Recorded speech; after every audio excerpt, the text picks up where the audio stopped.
একটা universal rules, এটা ঈদের আগে না, ঈদের সময় হোক, ঈদের আগে হোক, ঈদের পর হোক, যখনই তিনজন থাকে বা যখনই বাইক ওভার স্পিডিং করে আমরা কিন্তু তখনই তাদের বিরুদ্ধে আইনানুগ অন্যান্য সময় যে ব্যবস্থা গ্রহণ করার কথা আমরা সেই ব্যবস্থাই গ্রহণ করি।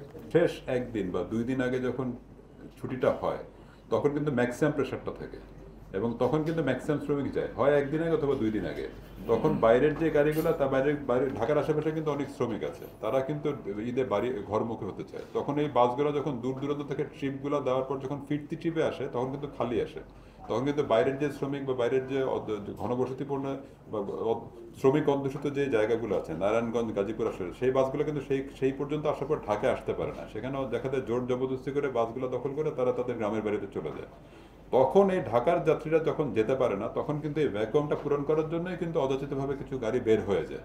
আমরা বলেছি যে কোনো সময় রিয়েলিটি এমন থাকে যে অনেক সময় হয়তো তাদেরকে আটকানো যায় না, কিন্তু যদি আটকানো নাও যায় তাহলে আমরা তো তাদের বিরুদ্ধে ভিডিও মামলা করতে পারবো, তাদের নাম্বারগুলো রেকর্ড করতে পারবো, প্রয়োজনে পরবর্তীতে তারা যেন ওই রুটে চলার ক্ষেত্রে যেন তাদেরকে যদি কঠোর আইনের মধ্যে আনা যায়, প্রয়োজনে তাদের রুট পারমিট এবং ফিটনেসবিহীন গাড়ি যদি আমরা শনাক্ত করতে পারি তাহলে তাদের বিরুদ্ধে আইন অনুযায়ী যে ব্যবস্থা গ্রহণ করার কথা সেই ব্যবস্থাটি আমরা গ্রহণ করব।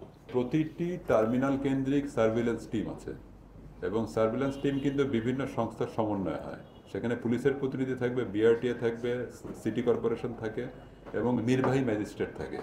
তো আপনার এখানে যদি ভাড়ার চার্ট অনুযায়ী ভাড়া নেওয়া হচ্ছে কিনা, ভাড়া 2 গুণ 3 গুণ বাড়ছে কিনা বা ভাড়া অযাচিতভাবে না হচ্ছে কিনা সেটার ব্যাপারে কিন্তু সার্ভিলেন্স টিম আছে এবং সেখানে কিন্তু ভ্রাম্যমাণ আদালত থাকে এবং সেই ভ্রাম্যমাণ আদালতকে কিন্তু পুলিশ সাপোর্ট করে থাকে। যদি অযাচিতভাবে কিছু পাওয়া যায়, প্রতি বছরই কিন্তু এটা হয়ে থাকে।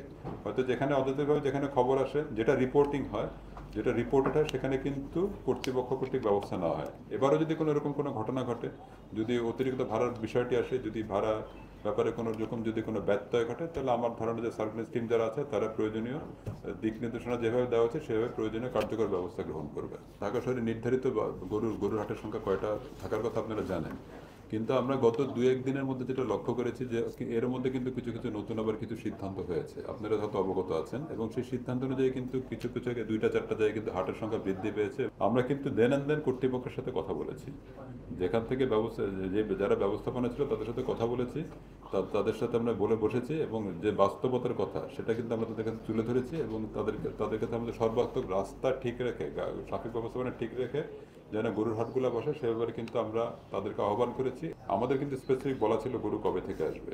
এটা কিন্তু যখন গরুটা আসে ঢাকা মহানগরীতে যখন আসে এটা কিন্তু উৎস থেকেই বন্ধ করতে হয়। যখন ঢাকা মহানগরীর যখন আপনার এন্ট্রি এক্সিট পয়েন্টে চলে আসে তখন কিন্তু আপনি একটা গরুর গাড়িকে যদি আপনি আটকান তাহলে কিন্তু পিছিয়ে একটা ব্যাকটেল হবে, সেটা কিন্তু একটা অযাচিত একটা যানজট তৈরি করবে। কারণ এখন অনেক মানুষ ঢাকার ভিতরে ঢুকবে, অনেক মানুষ ঢাকার বাইরে যাবে।